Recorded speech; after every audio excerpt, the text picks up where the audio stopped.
आपने urban legends के बारे में तो सुना ही होगा। हाँ, वही कहानियां जो अफवाह और हकीकत के बीच कहीं जिंदा रहती हैं। लेकिन कुछ कहानियां ना सिर्फ सुनाई नहीं जाती, वो महसूस की जाती है। और आज की कहानी कुछ ऐसी ही है जो आपको अंदर तक बेचैन कर देगी। तो चलिए बैरनपुर के उस अनचाहे ठहराव पर चलते हैं जहां से ये सब शुरू हुआ। बस ये एक लाइन, यही है पूरी कहानी का सार। एक चेतावनी, एक पहेली जो हमें सीधे उस जगह ले जाती है जहां गिनती कोई खेल नहीं बल्कि जिंदा रहने की शर्त है। सोचिए, रात के 11:17 हो रहे हैं। एक ट्रेन अचानक बिना किसी अनाउंसमेंट के रुक जाती है। स्टेशन का नाम है बैरनपुर हॉल्ट।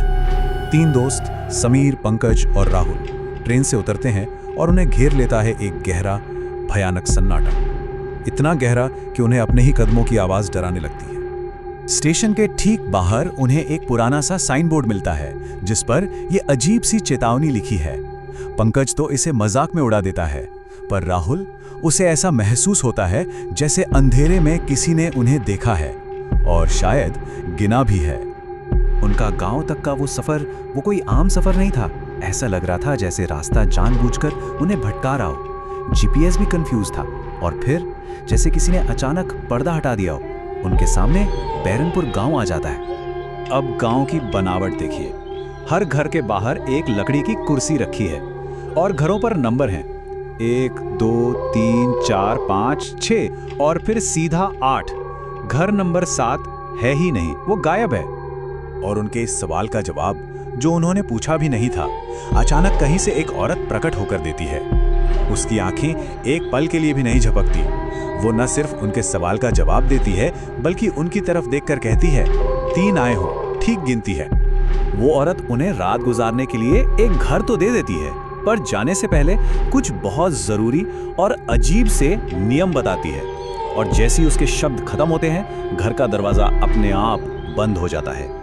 तो ये हैं वो 3 नियम, और ये सिर्फ नियम नहीं है, समझिए ये बैरनपुर में जिंदा रहने की शर्तें हैं। यहाँ सब कुछ बस गिनती पर टिका है।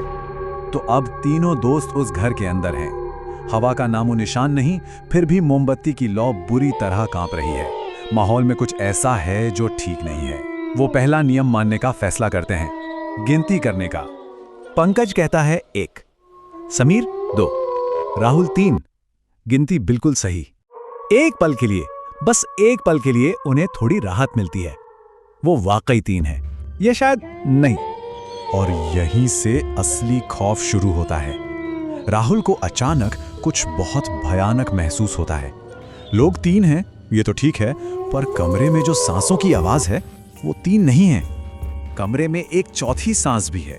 हाँ, एक चौथी सांस, और वो भी कोई आम सांस नहीं, ऐसी टूटी फूटी घिसटती हुई सांस, जैसे कोई अंधेरे में उनके साथ सांस लेना सीख रहा हो। और जैसे ही उन्हें ये एहसास होता है, बाहर से एक सपाट बेजान आवाज आती है जो उनकी गिनती को गलत बताती है। उसी पल कमरे के कोने में रखी खाली कुर्सी एक चर्राहट के साथ दरवाजे की तरफ घूम जाती है। अब वो चीज, वो जो भी है, वो एक बहुत ही क्रूर चाल चलती है। वो पंकज को उसकी माँ की आवाज में बुलाती है, एक ऐसी पुकार जिसे कोई भी बेटा नजरअंदाज नहीं कर सकता। एक पल के लिए, बस एक पल के लिए कमरे में 4 परछाइयां बंदी हैं। पंकज दरवाजा खोलता है और अगले ही पल अंधेरा उसे अंदर खींच लेता है। दरवाजा जोर से बंद होता है और पीछे रह जाता है एक ऐसा सन्नाटा जो किसी भी चीख से ज्यादा डरावना है। अगली सुबह होती तो है, पर अजीब सी, बिना सूरज वाली सुबह। पंकज नहीं है, बस उस कुर्सी पर उसकी घड़ी पड़ी है जो ठीक 7 बजे पर रुकी हुई है। और बाहर वही औरत एक नई लकड़ी की कुर्सी रख रही होती है। जब समीर उससे पंकज के बारे में पूछता है तो वो बिना किसी भाव के बड़ी बेरहमी से ये जवाब देती है जो गांव के भयानक सच को सामने रख देता है। समीर अब पूरी तरह टूट चुका है। उसे अपनी यादों पर ही शक होने लगा है। वो बस एक कंफर्मेशन चाहता है, इसलिए वो उम्मीद से राहुल की तरफ मुड़ता है। और राहुल का जवाब बस ये एक शब्द, कौन? वो किसी भी हमले से ज्यादा भयानक है। ये इस बात का सबूत है कि बैरनपुर सिर्फ लोगों को नहीं, उनकी यादों को, उनके पूरे वजूद को ही निगल जाता है। तो ये है बैरनपुर का श्राप, उसका असली नियम। ये जगह लोगों को नहीं, उनकी पहचान को खा जाती है। और बचने का सिर्फ एक ही तरीका है, नई गिनती को सच मान लो और भूल जाओ कि पहले क्या था। किसी तरह समीर और राहुल स्टेशन वापस पहुंचते हैं। वो उस जगह से भाग रहे हैं, पर क्या वो सच में कभी बच पाएंगे? ट्रेन में चढ़ते हुए समीर आखिरी बार अपनी बिखरती यादों को समेटने की कोशिश करता है। और तभी ट्रेन की खिड़की से समीर को कुछ ऐसा दिखता है जो उसकी रूह कंपा देता है। बैरनपुर में एक कुर्सी पर पंकज बैठा है। वो जिंदा है, पर अब वो पंकज नहीं है। वो बस गांव का एक हिस्सा बन चुका है, एक भूली हुई गिनती। और यहीं से ये कहानी एक शहरी दंत कथा बन जाती है, एक चेतावनी कि बैरनपुर का असर शायद उस गांव तक ही सीमित नहीं है। वो गिनती आज भी जारी है और ये एक सवाल छोड़ जाती है, अगली बार जब आप गिनती करेंगे तो क्या आपको सही जवाब मिलेगा? 7।